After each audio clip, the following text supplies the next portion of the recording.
welcome to episode 5 of the Crash.net Formula One podcast for the 2025 season. We're just about a week and a half away from finally seeing the cars on track in anger for our first Grand Prix of the year at Albert Park. And in this episode, we're going to run through everything we know so far about what the pecking order is going to be as we finish testing. We're going to start with reverse championship order. So Sauber, the team that finished last 10th in the Constructors' Championship in 2024. Connor, how do you think they're doing at the moment? Can we see a step forward for what was distinctly F1's worst team last year? I mean, so far it doesn't look too positive for Sauber. I think if you're Valtteri Bottas and Joe Guanyu, you're happy you're not driving the car. It looked like the slowest team on track in testing. It didn't look great handling-wise, a lot of understeering the car as well. Yeah, it does look like it's going to be another difficult year for Sauber. I think, with Audi coming on board in 2026, they're probably like, oh yeah, we can wait for next year. Sauber haven't proved they can build a chassis that's be able to compete in the top 4 or 5 teams. So I think it's going to be another year at the back, and it's going to be a long season for Nico Hulberg and Gabriel Bortoleto. To be fair to Bortoleto, despite the car being a little bit difficult to drive, he had quite a solid test. He looked steady on track. It all looked okay, but it just looks the same as it was last year. The car just looks too slow. And yeah, I think it's going to be a very, very long season. So yeah, quite a disappointing test overall. No quick lap times. I think Bortoleto's race pace compared to Norris was over a second off, 1.5 seconds off. So I think it really is going to be a lot of Q1Xs for Bortoleto. Obviously, Hulkenberg might threaten his Q2 like Bottas did last year, but yeah, I think it's going to be another disappointing season. And yeah, like I just touched on, Audi might be coming in next year, but you can't just wait for Audi to come in. It's going to be the same people, the same factory building the car, and they're not proving they can build a car or develop a car that well. So it's all a bit doom and gloom, and I wouldn't say there's one positive really. Maybe Bortoleto looks solid, but yeah, quite disappointing overall. They have the most wind tunnel time, right? So there's this kind of logic system where I would agree that we haven't really seen it be that impactful yet, and that we haven't seen someone go all the way from the back to the front because of the extra wind tunnel time. But if you're Audi coming into that, and you basically, you look back at Audi, their Le Mans program was immensely successful. They've shown, at least in kind of prior iterations of their management structure within the company, that they can have their logo on, have their identity behind a successful racing team. And I think that is basically the kind of attitude that's pushing them back into the sport. And to help you do that, you have 2 strong drivers, and in theory, you have the most wind tunnel time heading into 2026. I'm trying to find some sort of counter to your negativity, but I agree with what you said as well, in that you have the strength of the lineup is also kind of a mismatch to what we see the strength of the car being. And I suppose in a way that as a talking point might lend us onto our next team, which we have Williams, right? Which I know, Lewis, you wanted to speak about. Do you see a similar situation there where the strength of their lineup might actually be outweighing the strength of their technical package? I think Williams were probably the positive surprise from preseason testing, really. Obviously, in terms of lap times, as we know, it's always hard to read anything into those, and always got to take sort of lap times with a pinch of salt from preseason testing. But we had Sainz setting the fastest time of preseason testing on day 2. Curiously, as he did in 2024 when he was at Ferrari. A bit interesting. Sort of away from the base lap times, I think Williams appeared to just be in a better place, better shape overall heading into this season, perhaps better than they anticipated. They've been talking a good talk for the last sort of year or so, with James Vowles being very positive about where the team's heading, the direction, the plans for the future, and obviously 2026 is a huge focus for the team. We heard sort of at the launch and heading into this year that while a lot of the focus is on next year, and all the teams have this sort of balancing act, particularly for those at the back, such as Williams and Sauber, that 2026 might be more of a focus because those bigger gains can be made. They still were keen not to sort of sacrifice this year totally. But I think what we've seen from pre-season testing, it's sort of positive signs all round, if you pardon the pun a little bit there. Yeah, too easy. Hello, everybody. But yeah, I think the car looks good. It looks decent, and the pace was there. Again, we can't read too much into that. They racked up solid mileage as well. They were right in the middle in terms of mileage. There were no big problems or issues that I can think of that sprung to mind throughout the test. It all seemed to be solid, and Carlos Sainz seems to be integrating well into the team and appears to have sort of settled into life quite quickly there alongside Alex. And I think ultimately that's probably the biggest thing for Williams going into this season, is that sort of almost regardless of how competitive the car actually is, as a team, I think they're definitely in a stronger position just thanks to their driver lineup. And if they have those opportunities to score points and get into the top 10, then they've got 2 drivers that are capable of of capitalising and making the most of those opportunities. So I think just overall they're in a strong position, and I wouldn't be surprised to see them moving up the pecking order. So I think if we're talking about like winners and losers from testing, I definitely class Williams in the sort of winner category. Yeah, I think Williams are actually moving in the right direction. Like, there's actual progress. You can see that with what James Vowles is saying and what they're doing on track. And when you compare that to Sauber, it's just complete polar opposites. I think one thing with Williams as well, they've moved away from the philosophy of having a low downforce peaky car. They try and make the car perform across a variety of circuits, and it appears that they're going in that direction. So credit to Williams so far. I think if they are in the mix, 6th, 7th in the championship, it's going to be a pretty decent season for them. So yeah, I think definitely one of the big winners. And you would hope that, Sainz, he's kind of had quite mixed messaging. I'm trying to remember, was lucky enough to be at the media day for Williams this year, and there was kind of a lot of different things getting thrown about. I remember people, kind of writers, trying to kind of almost get him to commit to saying, I want to be in the top 10 this year, I want to be in, top 5 or whatever. Of course, at that point, that was before testing, so we hadn't really seen the car under pressure. But Lewis, you're absolutely right to mention too, the mileage that they were able to get in testing is a really key factor, right? Because it used to be, I'm kind of reminded the first like hybrid tests where the powertrains, just people had so many faults and errors, and there was so much time within their allotted sessions that was spent fixing things in the garage. And the new time pressure with the testing structure that we have at the moment kind of forces the teams to show up ready. And of course, that was a theme for Williams last year, where they some races, one race in particular where they had to give up Sargent's car to Albon, right? And actually, I'm also reminded, like, one of the biggest talking points for Williams last year was their crash damage, right? So many times over and over again, they had to rebuild the car after a big crash. There was a really great piece that was put out on their YouTube channel, where it was showing what the team does basically after a crash car comes back in. And actually within that, it looked like they had a really, really kind of strong, well-oiled ops team back at the factory that were able to do things like that. I mean, potentially by virtue, of course, of having to do it so much, but at the end of the day, if you arrive with an efficient team, that is happy days. Hello, I think everyone. Operationally, they're certainly stronger going into the season. Now, we saw that they were the first team that we saw sort of launch their car and shake it down on track. So yeah, that's a positive sign as well, that they're ready. And again, throughout testing, things ran sort of seamlessly for them. So yeah, while it's hard to sort of know exactly where they're going to lie, and I know Carlos, even in testing, was sort of urging caution over expectations, and the headline lap times, as we've already said, can't be relied upon. But things definitely look better, I'd say, for Williams. So I think there's a chance of moving forward this year. So it might be a slightly more positive season than they were maybe anticipating. Yeah, I don't know about you guys. If I was an F1 driver, I would want to be fastest in testing, just to say that I was, because it feels kind of nice. I think you see that maybe more with, like, I know, like, FP2 sessions, right? Like, people quite like to be fastest in the FP2 sessions because that's when the quali sim is, and it gives you a kind of a day of the media putting you kind of in expectations to be quick. So if we're sticking, with the structure of the podcast, Sauber have performed below very low expectations, right? That's our sort of unfortunate judgment, but we wish them well. Williams above expectations, right? So that brings us on to what, the team that were 8th in the constructor standing last year, which were RB, and I believe, Connor, you've prepared some notes on that. I think the livery looks great. People have been saying throughout this kind of preseason window that it's a very cool looking car. Beyond that, how do you think that they're looking? Yeah, I think a little bit underwhelming overall, I'd say. I think compared to recent years, I remember in 2021, I seen Tsunoda really impressive. They were talking about maybe AlphaTauri, as it was then, being the third fastest team.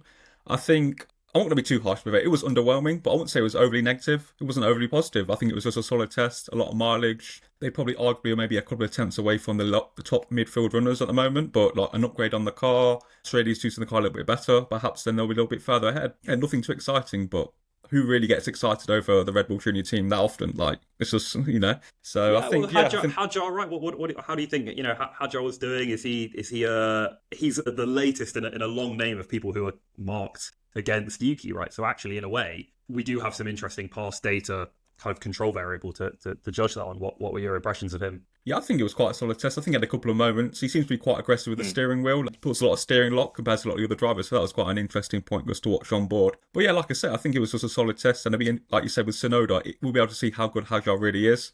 I mean, good yardstick. They've got Lindblad in the junior academy, who's probably going to do some FP1s later this year as well. Hajar will be under pressure to have a good rookie season. But yeah, the car seems solid, and I think they'll be able to get into Q2, maybe get the odd point here or there, but probably a step back compared to last year. I think part of the issue is that we're expecting the midfield to be so tightly contested this year as well. We saw that last year, and we expect it to be even more competitive this year. Yeah, it felt a little bit like it was a slightly underwhelming test for Racing Bulls. And I think Yuki Tsunoda sort of came out and said that he's not so confident that the car's in a better place than it was at the start of last season either. So, yeah, it'll be interesting to see how they sort of fall into the...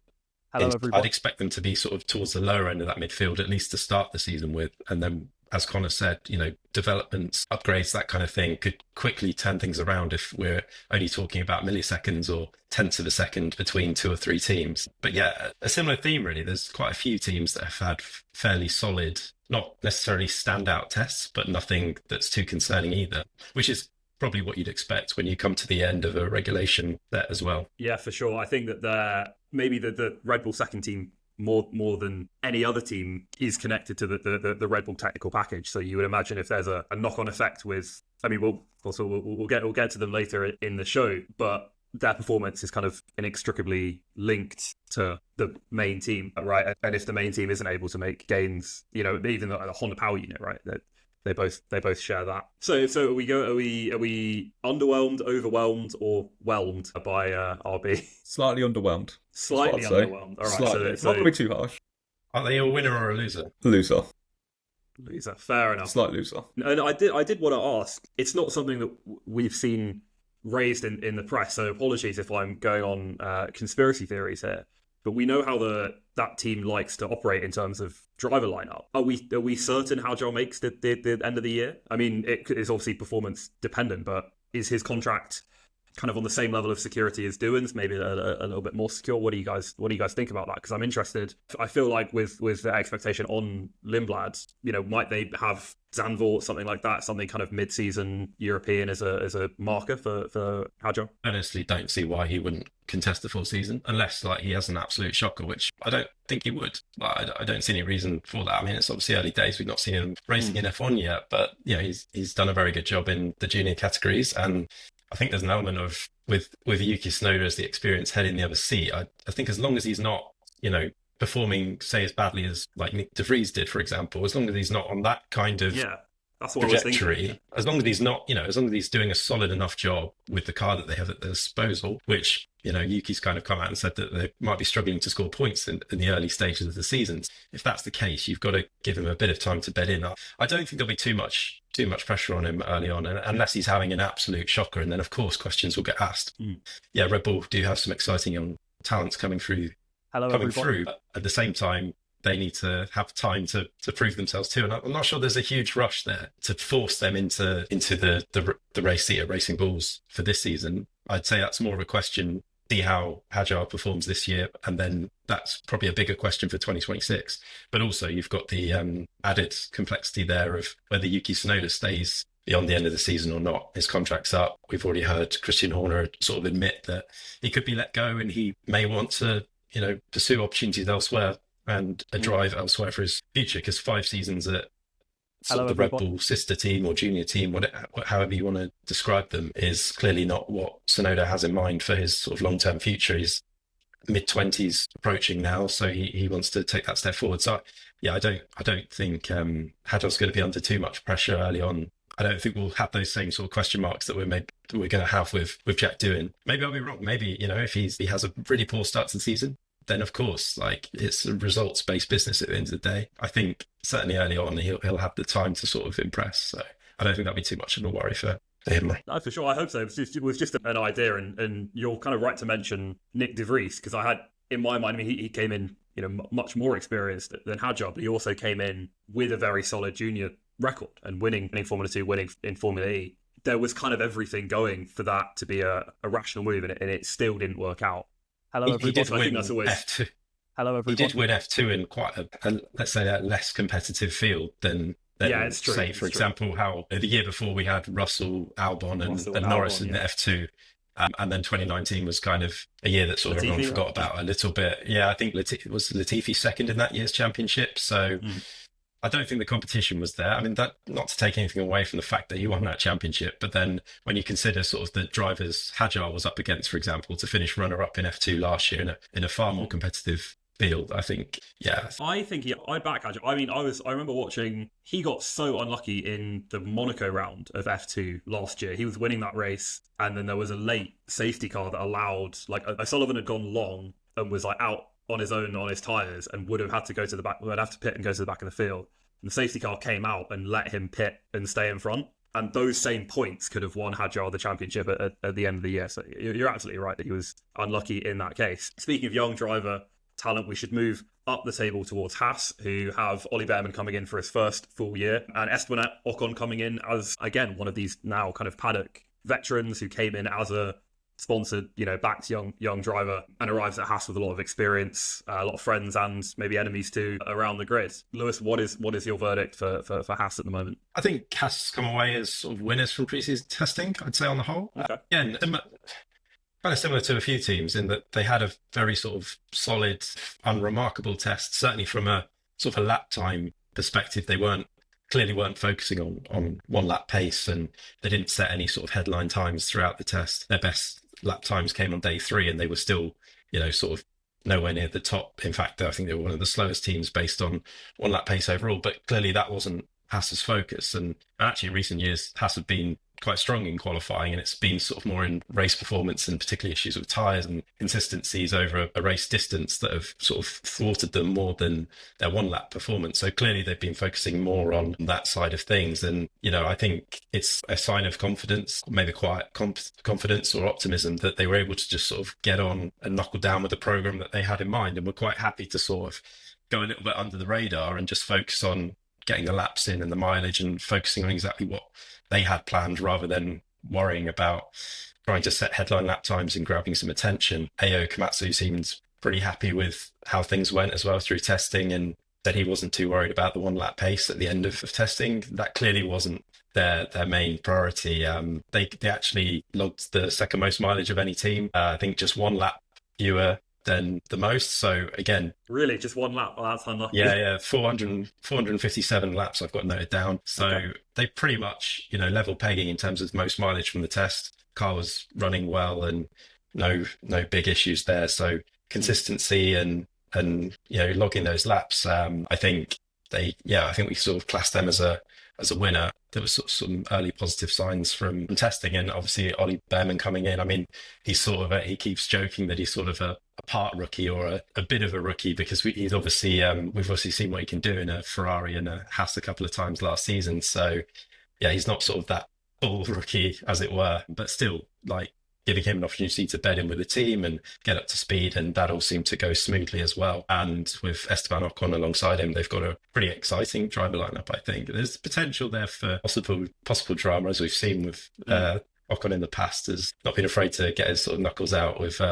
his elbows out with his teammates in the past. But I think overall it was a positive test for Haas, and I'd put them in the sort of winners category. I think the big question mark is just how much pace they'll have over one lap, and that kind of remains a bit of a mystery going into Melbourne, and especially in that sort of tight midfield pack that we're expecting. Exactly where they fall into it is it's going to be interesting to find out. And as you say too, when the margin is so tight, it's abstract really to put a number on it, but maybe 2 to 3 tenths to be found just in kind of optimizing setup for every weekend. You factor in even things like the weather, things like the roughness of the track surface, and then how basically well teams are able to do those practice sessions. You're right in that it's an incredibly challenging task to predict it all now. But I agree with what you said about Haas. I think to bring on Toyota as a sponsor, right, has been a key kind of factor for them in getting basically secure financial backing to where we're not, what are we, three days away from the release of Drive to Survive this year, and we're not going to get phone calls from Gunter to Gene anymore asking for more money because the car's been crashed or whatever. They're bringing in that kind of financing, bringing in more stability there and confidence to invest in kind of long-term assets and also paid drivers, right? I mean, I can't imagine Esteban Ocon came with a particularly cheap wage bill, even given the context with which he was leaving Alpine. And it's good to see them power through so much mileage. And I would imagine too good for Ferrari to some extent, right? To see that reliability from their powertrain, which, as everyone is saying, of course, we'll get on to later in the podcast, but is up there with maybe the best one in the sport at the moment, which the Haas will hopefully see some performance trickle down. Connor, did you have anything to add on Haas, or are you happy to move a layer further on the championship? Yeah, I think happy to move on. I think under Ayo Komatsu, there has been a solid race team. They know what they're doing. They're not chasing big laps. And I think they're going to have a solid season. It's just what their potential is. We just don't know yet. Fantastic. I'm hoping at least that we get some good special liveries for the American races. Or maybe for Japan, right? I mean, with Toyota. I'm not sure, but I would hope that they would do something cool there. So moving on then. So Alpine, 6th last year. Another cool livery, 2 sets of drivers with hair a bit like yours, Connor. How are we thinking for them this year? Well, I've been negative so far, but I can be positive about Alpine, actually. I think, So, disastrous 2024 pre-season. The car was overweight. It was the slowest car on the grid. 12 months on, I think there's a lot of positivity around Alpine, to be honest. I think if you're looking for the top midfield team, I'd go for Alpine. The car looked good on track. Pliant. I think Gasly had a few good laps towards the end of the test on low fuel as well. I think the race pace was pretty solid as well. I think the talk in the paddock compared to Williams was that Alpine were running a little bit heavier on fuel as well. So I think Alpine are in a really good spot. I think they've carried on the momentum from the last year where Gasly was consistently into Q3 scoring big points, probably as the best of Aston Martin and so on. Yeah, the vibes are good. The Flavio Briatore effect is on. They're in a good spot. I know, that's the problem with him. People don't like him, but it works, right, when he comes in. And Ollie Oakes too. Yeah, exactly. I think, the momentum is with Alpine, to be honest. And I think limitation still is the engine. I think it was the engine freeze, so not being able to upgrade it. And they're probably going to be lacking a little bit on straight line speed throughout the year. But yeah, the vibes are good. It's positive. It's just depends how long Jack Doohan's going to get in the car. But yeah, a big win in the test this year for Alpine for sure. Okay. Yeah, just to sort of, if I could just add on to that, I think probably the biggest thing there is if I agree with what Connor's saying in terms of I think they probably had one of the most positive tests out of all the 10 teams, and it was a nice surprise to sort of see them where they were and looking quite strong. I just think, I think it adds more to the Jack Doohan question over his future if they are more competitive, and then the pressure's probably more on his side to deliver those results. If they have a car that's capable of fighting in the top 10 and scoring points from the off, then there's going to be a bit more of a laser focus on how Jack is performing in those early races, which is if that's the case, and there's any hope of sort of thinking the pressure might be off a little bit because the car's maybe not there and they're having a bit of a slow start to the season. If that's not the case, there'll be even more sort of spotlight on Jack, because we would expect Pierre Gasly to be sort of solidly scoring points, and they're taking those opportunities when they arise. So it'll be a question of whether Jack can replicate that, and if he is unable to, there'll be sort of the question marks over Franco Pinto coming, and will be raised again. And what is the expected timeline for that? Is it maybe half a dozen races? Because I think we do have a pretty reasonable mix of street circuits, so circuits like China, which are more traditional. So we will get a reasonably good sample of kind of if he's got a certain bias towards performance in certain conditions. Do we know? Well, I mean, it's impossible to know what they're thinking, but what is the expectation for when we might get a kind of second decision on that question? I mean, there's obviously a lot of speculation and sort of rumours floating around, but sort of the whispers are within the paddock that Jack had been signed on a fairly short-term contract, not so much a race by race, but certainly for the opening races of the season. And we obviously heard that the team of Flavio came out and said he will start the season. So there's no question surrounding that. He will be in the car in Australia and he will do the opening races. I think there's sort of been a bit of talk around sort of Miami time, sort of 6 races in, maybe that sort of the period of time that it seems that the speculation is sort of around, in terms of it could be that point of the season that Alpine maybe then consider how Jack is faring in his performances against Gasly and whether or not they need to make a driver change. But as we know with Flavio sort of back in play and having such a hands-on role in the team, and we saw him on the pit wall at times during preseason testing, so he's really embedding himself in that team and trying to sort of almost sort of take charge alongside Ollie Oakes. So I think his influence will be key, and I think maybe looking at around sort of 6-7 races of sort of being able to judge Jack's performance against Gasly before they maybe then consider making a change potentially. But this is all speculation. We don't have of course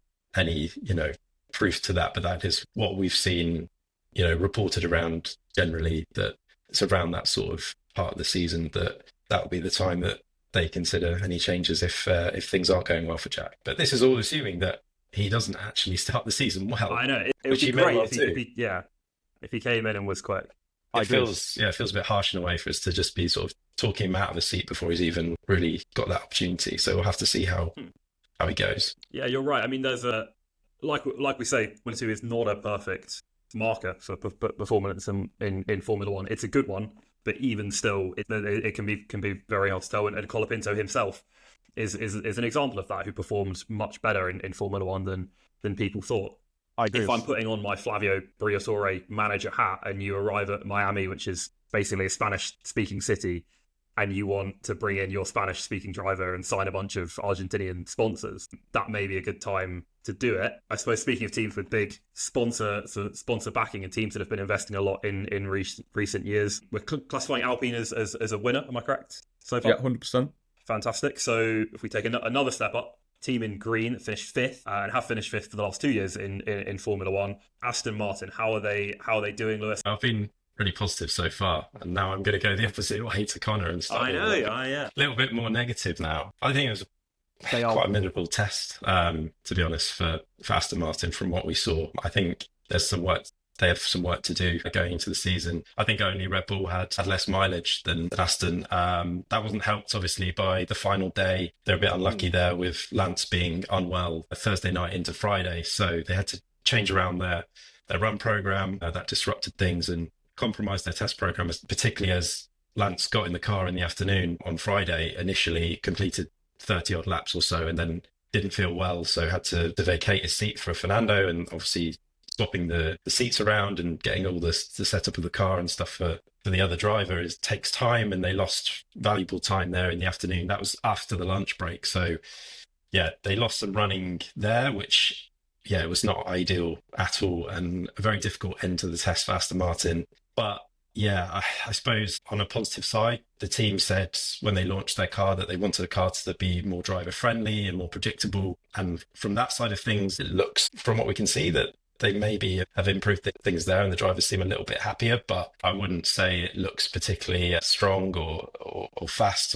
from what we've seen. I think on the whole, I'd put Aston Martin into the loser category from testing, just because they're definitely sort of going into Melbourne on the back foot. It was a far from ideal test. And the way it ended was not positive either for the team, with the sort of compromised running.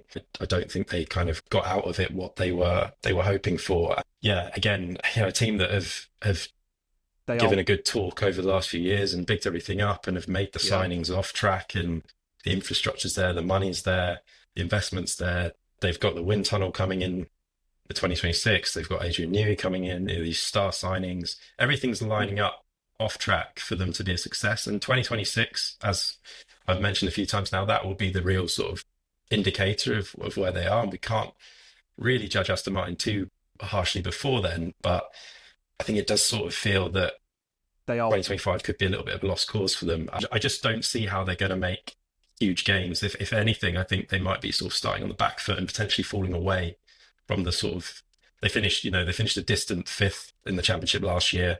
It was almost a flattering fifth, really, wasn't it? The fact that they got to be the next after the top four teams, and then that actually was a big gap. On paper, it was solid. It was another 2 years on the trot, finishing fifth, but they actually, on a results basis, were far weaker than the year before, scoring less than half the amount of points, not managed to get on the podium, still having these development issues in season where the car seems to be going backwards rather than forwards. I think they sort of head into this year on the back foot, and I wouldn't be surprised to see them sort of slipping down the pecking order. And naturally, there's a huge focus on 2026 as well. We've got, Adrian Newey's literally just joined this week. It's his first few days working with the team. We can't expect any miracles. He's not had input on the 2025 car. The AM R25 is not an Adrian Newey designed car. His first car that we really see his influence on will be next year's car, and that is his large focus coming in. He will, of course, have his influence on the rest of the season and any development that Aston Martin do this year. the huge focus will be on 2026. So I just think with all those things considered, I think, like I said, I think this year could be a little bit of a lost cause for them. And they've just had even further bad news with Ferrari now blocking the move for Enrico Cardile, so he can't start work until, we weren't exactly sure when he was going to start. We never got that start date confirmed from Aston Martin. It was sort of hoping that it would be sooner rather than later, but it's now emerged that Ferrari have actually managed to block him from starting work until, I think, mid-July. So again, that's not ideal for Aston Martin. It just pushes things further down the road. Again, he would have been brought in with a view to 2026 largely, not to move mountains this year, similar to Adrian Newey.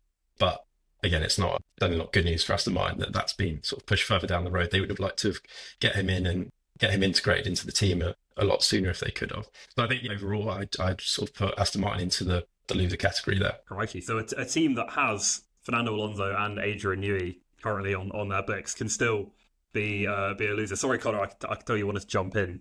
Yeah, I think with Aston Martin, there's a lot of talk about 2026, but everyone's going to be focusing on 2026. I think if you look back to Mercedes before their dominant years, in 2013, they finished second in the Constructors' Championship, they were winning races, they had an all-star driver lineup. They were sort of geared up to challenge for world titles, even if they didn't dominate. I don't know how Aston Martin can expect to go from 8th, 7th this year to suddenly challenging for maybe a track match for Verstappen and so on. So I think there's a lot of talk, let's focus on 2026, what Adrian Newey coming and all this, but you still got to prove that you can develop a car in season, which they haven't, and they're going to start the year with a poor car and a disgruntled Fernando Alonso. So yeah, let's wait and see.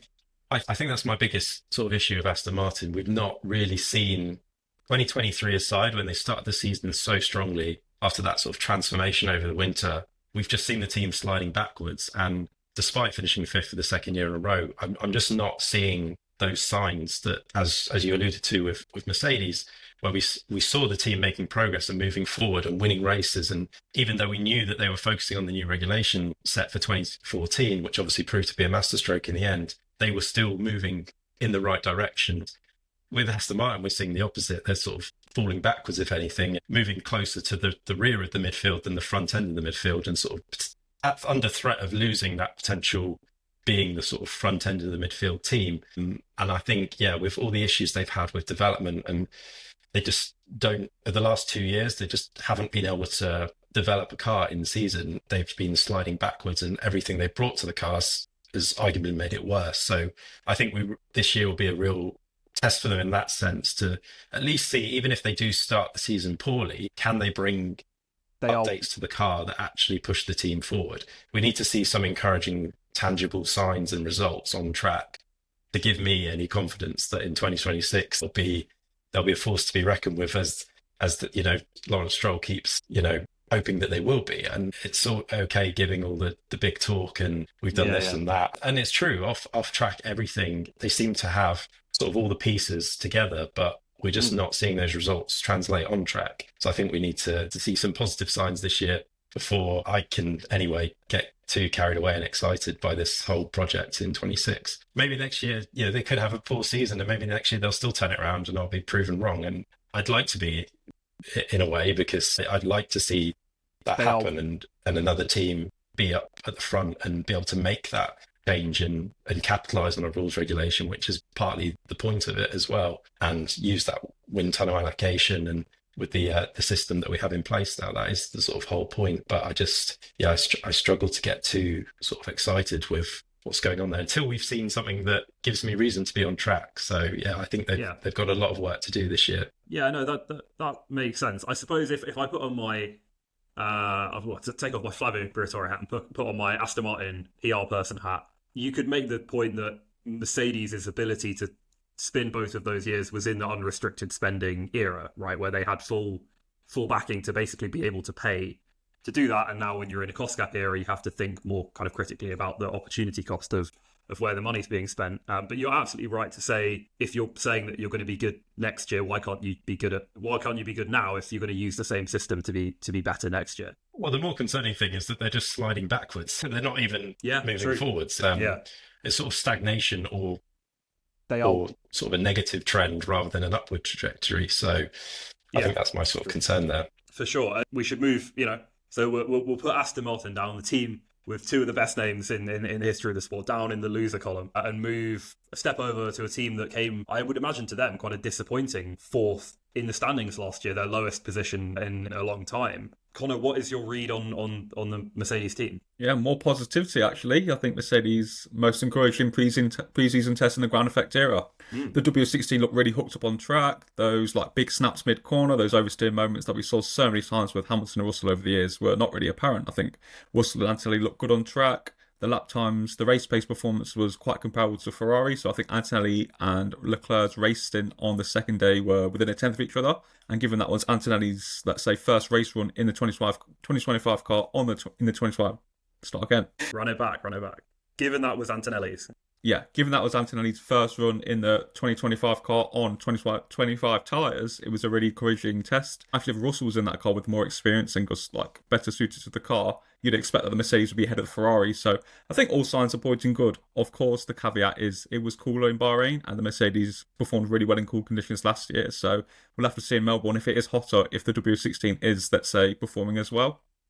And of course, McLaren probably were a step ahead as well. So all in all, very positive for Mercedes, very encouraging. Their best test probably since 2020 overall.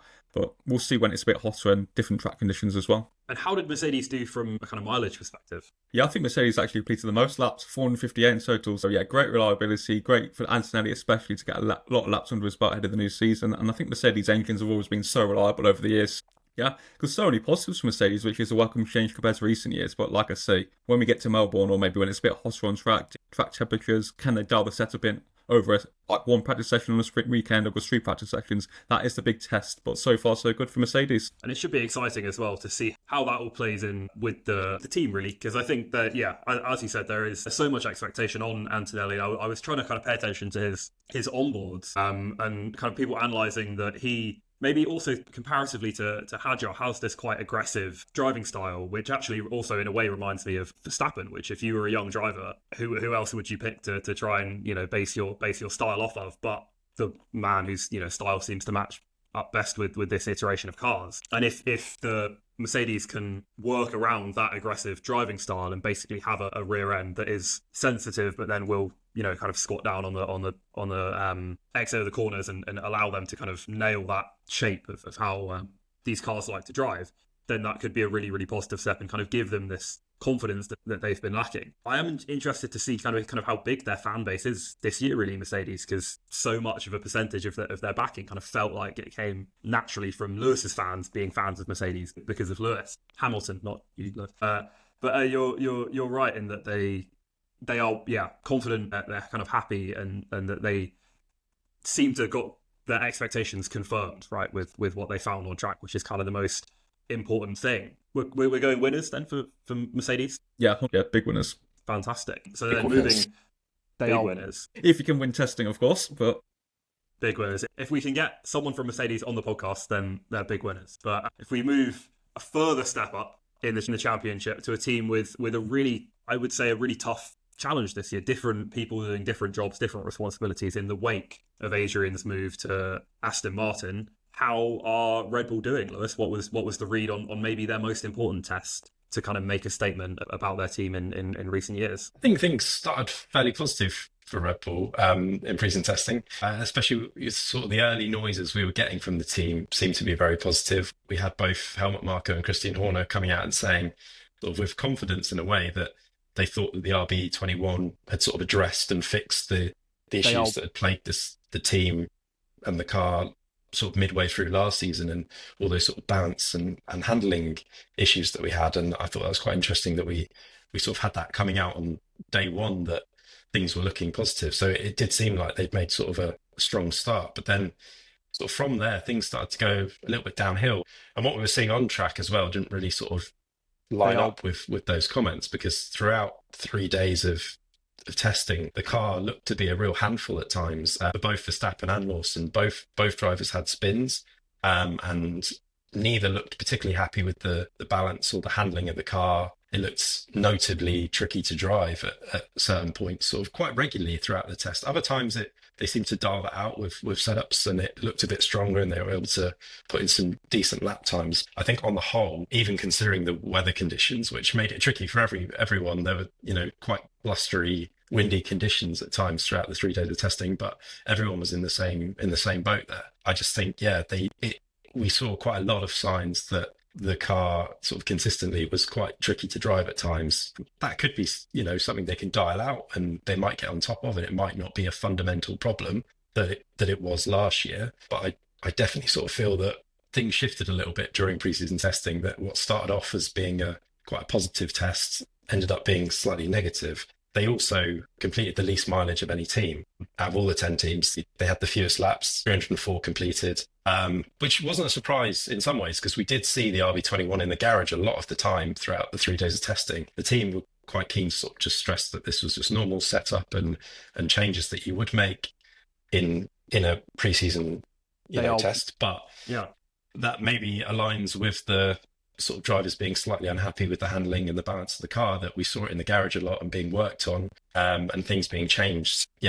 Not great from a mileage perspective. They also had a water pressure issue, I think, on Thursday, which limited some running. So there were some niggles here with reliability, and neither Verstappen or Lawson managed to complete a full race simulation either, which is another negative. They would have liked to have had that read on their race pace going into the first weekend of the season, particularly when their rivals were able to and looked quite good in that area, which we'll come on to. But I think most interesting of all was that sort of Red Bull admitted in their own end of test press release that the test hadn't gone as smoothly or as well as that they'd hoped. Really? Pierre Vachey's quotes said that the test didn't go as smoothly as they wanted, and they kind of admitted that, which was quite interesting as well. So I think sort of considering all of those factors, I think it's probably fair to put Red Bull into the loser category. If we have to put them in one or the other, I think they fall into the loser section. And I think they're a little bit on the back foot going into Melbourne. But at the same time, I don't think we can't underestimate Red Bull and certainly not Max Verstappen either. So this could be the case that it is just a little bit of setup, and once they nail that, they could well be right up there. And I fully expect them to be, in the top 3-4 teams fighting for race wins and probably championships this season. It just wasn't the smoothest of tests. I don't think it ended up being a particularly positive test in the end for Red Bull. So I've put them down as a loser. I suppose what might be kind of critical for them then is the practice, or are the practice sessions in Australia, where they'll turn up with the Australia spec car. And if that turns out to be equally difficult to handle, then we'll kind of have a more, statistically valid sort of through line between. Connor, did you have anything to add on Red Bull? I mean, I think it's an interesting problem with the staff turnover, trying to kind of prove themselves a new generation of leadership. What do you think? Yeah, I just think it's about the operating window of the car. I think at the end of last year, it was really difficult to fine-tune that setup, especially across a race weekend. I think trying to get the car set up so it's suited to Max Verstappen, and I think Max Verstappen can sort of do the rest to some extent. I think this is that operating window. I think we saw in the final they were trying different setups, different front wings and so on. So I think there's also a lot of question marks around Red Bull at the moment. So it might take some time for Red Bull to really fine-tune that and see if they don't fall too far behind the championship before they can get on top of it. But if they're too far behind, then it's probably going to be one of them teams where they're like, we can't save this season, so we're going to have to look to next year with the Red Bull powertrains and so on. And that seems to be what Ferrari have said every year since 2007. Sorry, Colin, let's go ahead. No, just to add to that, we've also seen that even when the car isn't in the perfect operating window, we've seen what Max is capable of achieving with it. So that's why I'm unbelievable driver. Why I'm caveating, sort of calling them a loser of preseason testing. On the flip side of that, I just can't discount them even early on in the season, largely because of Max Verstappen and also just how the team works operationally. Yeah, they've been the sort of class of the field for the last few years, so it's kind of caveated by that. But yeah, I think safe to say they were a loser from preseason testing at least. For sure, and it does tend to be those crazy chaotic races. So we talk about how tight the field is this year. That means we'll get battles on track, particularly starting in Australia. It's a high safety car frequency circuit. You're likely to get disruptions and chaos and these kind of, I mean, particularly we think 2 years ago, or even last year in Australia with Russell's big shunt and all that. There is an opportunity, I think, at the start of the year, if everyone is going to be so close together. It does tend to bring the best out of Max, those kind of super tight races where he does have to make the difference, proven over and time again that he can. So we'll take one step further up the championship to what, at least from consuming and kind of being vaguely part of the media, the main characters for this F1 season has to be Ferrari and Lewis Hamilton, and even in their own messaging, they've been potentially more clear than other teams about their focus on the 2025 championship as a factor to bring Lewis into the team, and also as their kind of opportunity with this car concept, which has new suspension, which I'm sure we'll talk about. But Connor, your read on the Scuderia Ferrari, how do you think they're doing? Can they live up to what most of the Italian press's expectations are? Yeah, I think given the expectations, given the context of signing Lewis Hamilton, the hype around pre-season, all the media headlines, all our content is centered around Lewis Hamilton's move to Ferrari, and because they're potentially winning the title, I think it's a little bit disappointing, to be honest. I just think on track, the car didn't look quite as good as the McLaren or even the Mercedes, to be honest. I remember Lewis Hamilton having quite a few oversteer moments on day one. Even Leclerc cited some balance issues during his run,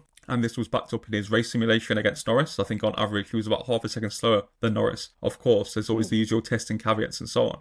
But when you're Ferrari, when you're a team that wants to be fighting for the championship, you'd rather be in McLaren's position. I just think all the talk around McLaren compared to Ferrari, there's a big distance between them at the minute, based on testing anyway. Of course, the usual caveats, Australia's completely different. Ferrari might make some changes. Ferrari could have been sandbagging, because over the years, it's always Ferrari. Mercedes were like Ferrari the best team in 2019, 2018. But when we get to the first race, it was Mercedes who were the quickest. So there's a lot of question marks around Ferrari. But overall, I'd say it's a little bit disappointing given the expectations and the context of everything we've been talking about on previous episodes. You agree with that, Lewis?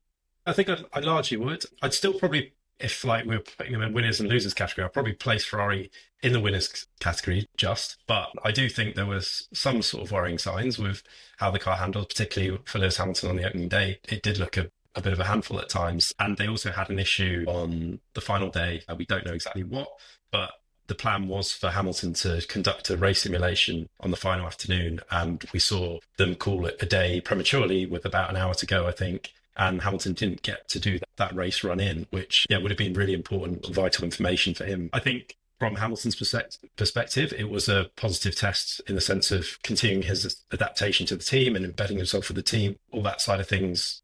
Invaluable time in the car. I think that was a positive. Just that whole integration and how he works within the team and getting to know the team, that side was all good. But I think there was a bit of a negative on the final day there with that sort of lost track time. That certainly won't help things. But they do look to be, I think I agree with Connor that they look a little bit behind McLaren. And I would say that, it was slightly disappointing, but it was also kind of hard to know whether there is any sort of sandbagging going on there. And I guess we'll get those answers in Melbourne for real. Yeah, I think we're all, I don't know how you boys are feeling about the 4 a.m. start time in Melbourne, but it should be a brilliant race. And it's got so much, as we've been talking about for weeks now, so many different storylines that we're basically all going to see play out at the same time with each other is what is going to make this year, so special across the sport and what we're all excited for. So just about winners for Ferrari. We'll give them. I think so, but I don't know what Connor might disagree. I was thinking in the context of what McLaren were doing on track and just the expectations and all that sort of thing. I just find it hard to think, they're definitely winners. There was a little bit of mystery surrounding Ferrari, to be fair, which is probably a good thing going to Australia. The expectations maybe are a little bit lower compared to, like I say, the Sebastian Vettel years. All the focus from Mercedes and everyone was Ferrari. We get to Melbourne, it's Hamilton on pole by a good few tenths. Maybe it's a good thing, but time will tell. Fantastic. And the time from testing have told so far, and basically every piece of kind of honest media. I think I was watching it was one of Ted Kravitz's notebook roundups where he'd run into Ron Meadows, the team manager at Mercedes, and they asked how they were doing, and he said, well, but nowhere near McLaren. And it seemed as genuinely honest answer that is the read within the paddock, is that McLaren showed up, did exactly what they wanted, didn't have much of a margin between their two drivers. What they thought was going to happen happened, and what a lot of people think is going to happen in Australia will be that they'll turn up, and if both sessions go okay for the drivers, probably be 1 and 2. Maybe not to quite the same extent that we had with Red Bull in 2023, but they are starting the year with quite a heavy perceived advantage. Lewis, I'm interested. Do you think that's true, and if so, kind of why and how have they done that? Yeah, I think absolutely McLaren come away from preseason testing as winners, and possibly the biggest winners. I think if you have to pick a favourite, it would point to that being McLaren, just based on everything we've seen over the 3 days. And as you mentioned, sort of all the other teams, when they were sort of asked if, who's caught your eye and stuff like that, all the teams have sort of pointed to McLaren as being sort of the standout. Maybe there's an element of sort of, smoke and mirrors there as well, because, they come into the season as reigning world champions. They were already the sort of preseason favourites before we had a car on track, with the bookies, putting Lando as favourite for the world championship. Maybe there's a little bit of deflection there, a few games being played from the other teams in the sense of sort of piling the pressure onto McLaren and taking the pressure off themselves. I'm sure there's a little element of that being played, but there's no doubting that it was a strong test for McLaren. Looked good. Again, we can't read too much into one lap pace, but it looked strong, what we saw from it.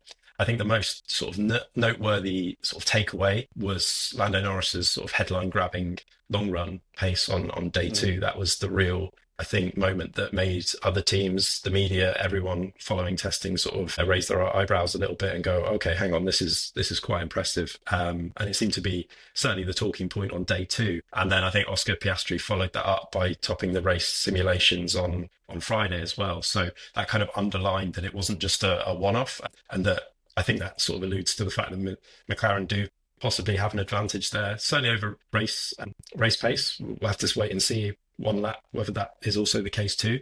But I think the sort of biggest positive to take away was just how strong the McLaren looked over a race distance. I don't think it was necessarily 100% positive test. We heard, I think, on day 2 or day 3, Oscar Piastri, when he spoke to the media, he was sort of describing it as being a little bit of an up and down test. So I don't think it was perfect. I think there were maybe a few setup issues and things that they had to work on with the handling and the balance. Like all teams face, you would expect that to a certain extent when it's the first time these cars have been run properly. But so many positives on the whole to take from it, and also how the car performed around Bahrain, which has been, in the past, it's been a bit of a bogey track for McLaren. They've really struggled in Bahrain. So to be that strong, even given that the conditions were a bit abnormal, very windy and cooler track conditions and even rain at times, this is not the standard Bahrain that we're used to. I still think McLaren can be encouraged by the fact that the car seemed to be, gelling to the circuit and performing well around a track that sort of historically hadn't favoured them. And of course, their biggest sort of question mark is whether they can sort of hit the ground running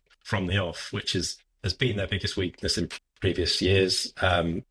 Particularly a couple of years ago where they started almost with the slowest car and worked their way back up. And then last season, I think Lando sort of acknowledged that it was really the start of the year that prevented him from being a true title contender and winning the championship last year, because they just started off too slowly in those first 4, 5, 6 races, and that cost him valuable points that he couldn't then claw back to Verstappen. So I think, if they can kick off the season strongly, then they absolutely that would underline them being picked as the sort of favourites going into the season. Yeah. They are. Mileage again it was towards the lower end of the teams. I think they were 7th place overall out of the 10 in terms of mileage. So it wasn't, like I said, it wasn't a perfect test, but I think sort of hands down, McLaren came away as absolutely being a winner and are probably the favourites going into the season. Yeah, and it was really the lack of deg, right? You talk about the long runs, is that they basically seem to be able to kind of by virtue of the stability of the handling, you've got the drivers being controlled on entry, controlled on exit. So they're not spinning up the wheels. They're not they're using, I suppose, more aerodynamic than mechanical grip, right? In that it's the area of the car is working to the extent to keep the pressure off, overloading the tyres, overheating the tyres, and then that allows them to have better degradation, which is again a continuation of a theme from last year. And we head to Australia, which is high speed, medium speed corners, basically, which we know is also a strength of that McLaren car. Conscious that we have just crossed over the 1 hour mark, so I will throw to Connor and ask if there is anything to add on that. No, I think as McLaren have proven every time they bring a development to the car, they make a big change, it works for them. I think Ferrari, Red Bull and Mercedes have all gone down the run route at one time or another. So McLaren, we believe in what McLaren do in terms of development, and it looks like they've got it right so far. So yeah, it'll be interesting to see if they are as dominant in Australia as they've shown in Bahrain. All right, boys. Well, that's one thing I think with McLaren that just springs to mind instantly is when we talk about Aston Martin earlier and not having that confidence in bringing parts of the car that improve the car. With McLaren, all we've seen from midway through 2023, I want to say, everything they've brought to that car has made it quicker. So the correlation, the wind tunnel, everything they're doing with the development side of things and bringing it to the track is just working perfectly. So I think if they can start the season strongly and then we know they can bring those developments, they're only going to get better. And it's so interesting for McLaren. You know, the context is too, they're doing it with a Mercedes engine. They're beating Mercedes with their own parts. I do wonder how much of a factor, right, is it Rob Marshall was the kind of big transfer from Red Bull to McLaren in 23, am I right? So yeah. Maybe late 23. So he seems to have been exactly another kind of key factor in, of course, knowledge, able to bring with it, working with Adrian. All right, boys. So we've covered basically every team on the grid, and I think given a pretty good roundup of where we think they all are. It looks to be interesting. It looks like McLaren are out in front, but hopefully not by too much to make it a race worth waking up at 4 a.m. Before we finish the podcast, I think it would be good for both of you to give us a clear 1 through 10 of where you think the current kind of Constructors' Championship picture is. Connor, would you like to go first on that? Yeah, so based on their performance for the first race of the season in Melbourne, I've got McLaren first, Mercedes second, Ferrari third, Red Bull fourth, Alpine in fifth, Williams sixth, then Haas, Aston Martin, Racing Bulls, then Sauber. All right, and Lewis? Very similar, actually. I've got McLaren first. I think that's probably the easiest one. Then I've got Ferrari second, Mercedes third, Red Bull fourth. The midfield you could probably throw a blanket over, but I've got Alpine in fifth, Williams sixth, Haas seventh, Aston Martin eighth, Racing Bulls ninth, and then Sauber last in 10th. I just can't see them moving up the order. Well, I hope that you're right, because it would make an excellent clip if we can turn up after Melbourne and get an exact read on the finishing order. That'll be a good clip for Laura. But as we're reaching the end of the episode, I'll say thank you very much for joining me on the show today, boys. I think it's been interesting episode where we've gone through, as you said, all the different talking points. We're heading very quickly towards Melbourne, so make sure to stay in touch with the channel for all our kind of coverage of F1 this year, everything Lewis and Connor are putting out on the site, and everything that Laura is doing over on our Instagram account. So loads of good stuff coming up with Crash Formula 1 this year. Thank you very much for watching. Make sure to like and subscribe to this channel to hear more from us, and we'll be back next week. Goodbye.